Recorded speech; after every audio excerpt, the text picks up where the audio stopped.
Kejagung pastikan tak akan membedakan perlakuan terhadap para tersangka kasus tewasnya Brigadir J.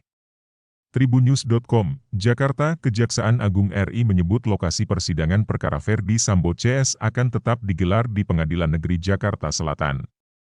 Jaksa Pidana Umum, Jampidum, Kejaksaan Agung, Fadil Zumhana menyebut hingga kini pihaknya belum memikirkan adanya pemindahan lokasi sidang. Pemindahan ruang persidangan, kami sampai saat ini belum mempertimbangkan perlunya memindahkan ruang persidangan, tempat persidangan belum ada terpikirkan oleh kita, kata Fadil Zumhana saat konferensi pers, Rabu, 5 Oktober 2022. Fadil menyebut pihaknya akan segera melimpahkan perkara ini ke pengadilan paling lama Senin, 10 Oktober 2022, mendatang. Artinya, Fadil menegaskan tidak ada pemindahan lokasi persidangan dalam perkara tersebut. Karena kami yakin Pengadilan Negeri Jakarta Selatan akan bekerja sebaik-baiknya karena menarik perhatian masyarakat dan Presiden, jelasnya. Kasus dugaan pembunuhan berencana terhadap Brigadir Yosua Huta Barat alias Brigadir J juga telah dilimpahkan oleh tim penyidik kepolisian ke Kejaksaan Agung. Pelimpahan tersebut meliputi penyerahan barang bukti dan tersangka. Saya tegaskan, hari Senin dilimpahkan ke pengadilan, ujar Fadil. Penahanan tersangka. Kejaksaan Agung menitipkan 7 tersangka di rutan Makobrimob, yaitu Ferdy Sambo, Brigjen Pol Hendra Kurniawan, Kombes Agus Nurpatria, AKBP Arif Rahman, Kompol Baikuni, Kompol Cak Putran dan AKP Irfan Widianto.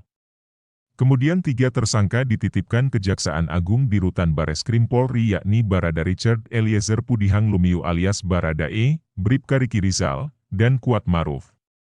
Sementara istri Ferdy Sambo, Putri Chandrawati ditahan di rutan Salemba Cabang Kejaksaan Agung. Kejaksaan Agung menyebut tidak akan membedakan memperlakukan para tersangka kasus pembunuhan berencana Brigadir Nofriansyah Yosua Huta Barat alias Brigadir J. Hal ini mengacu lantaran salah satu tersangka yakni Barada Richard Eliezer Pudihang Lumiu alias Barada E yang menjadi justice kolaborator dalam kasus tersebut. Untuk Barada E ini kan ada LPSK di belakangnya. Kami sudah sampaikan ke LPSK koordinasi dengan kita, perlakuan kepada Re sama saja dengan tersangka lainnya, tidak ada dibedakan, kata Fadil. Fadil menyebut sudah menjadi hak dari Lembaga Perlindungan Saksi dan Korban, LPSK, melindungi semaksimal mungkin Baradae. Tapi kami sebagai penegak hukum sebagai jaksa memperlakukan sama terhadap Re, nanti pengadilan yang melihat bagaimana Re ini sebagai justice kolaborator, ucapnya. Safe House. Terkait usulan seluruh jaksa penuntut umum, JPU, yang menangani persidangan Ferdy Sambo CS ditempatkan di tempat khusus atau safe house disebut Fadil tidak diperlukan.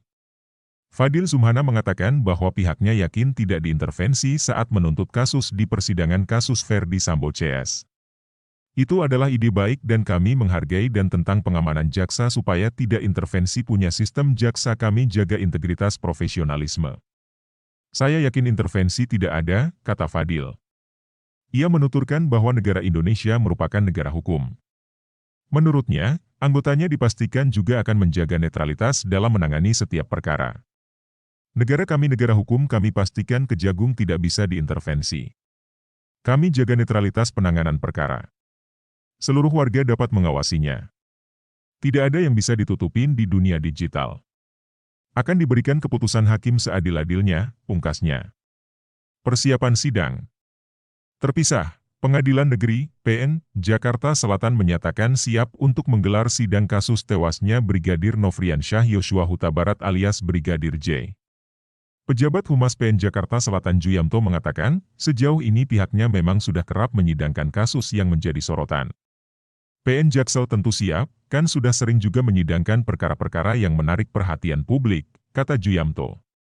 Kendati begitu, saat ini PN Jakarta Selatan kata dia, masih menunggu pelimpahan berkas perkara dari Kejaksaan.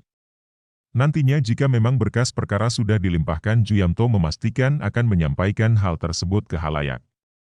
PN Jaksel akan menunggu pelimpahan berkas terlebih dulu, dan akan menyampaikan informasi perihal persiapan-persiapan terkait persidangan pada konferensi pers, usai PN Jaksel menerima pelimpahan, ujarnya.